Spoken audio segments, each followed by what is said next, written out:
Next we have Elizabeth Alexis, followed by Jerry Brazel. Good evening. So Dan, we'll have lots of comments for you on the ridership model, but not tonight. So I think mostly I want to ask some questions, things that people have been asking us, and the first one is very simple. Is it really 130 miles?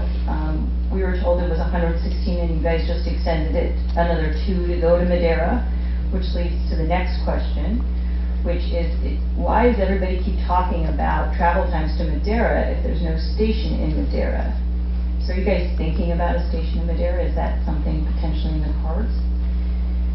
The next question people are asking us is, how did you guys save all this money? And when we looked at it, it's basically more expensive to go from the Y down to Anaheim and just dramatically cheaper from San Francisco to the Y in the Central Valley.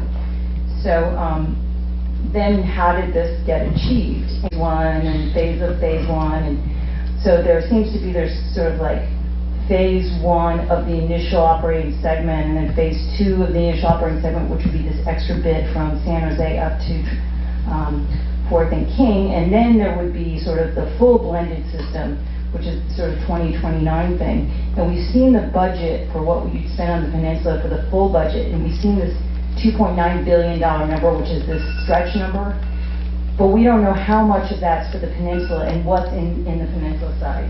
So anyway, I will finish up, but the last thing is that you've been talking about an operating agreement with Caltrain. I don't think anybody other than Caltrain has seen that. We would love to see it.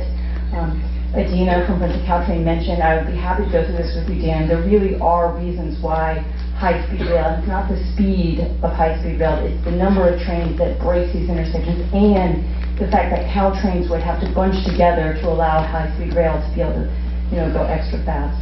And just finally, Ben, we'd be really happy to sit down with you.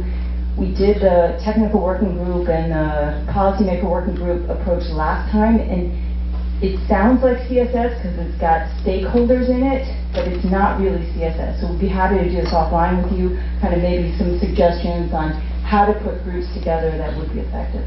Thanks. Thank you.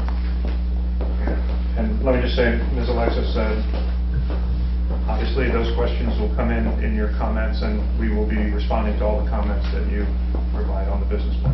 So,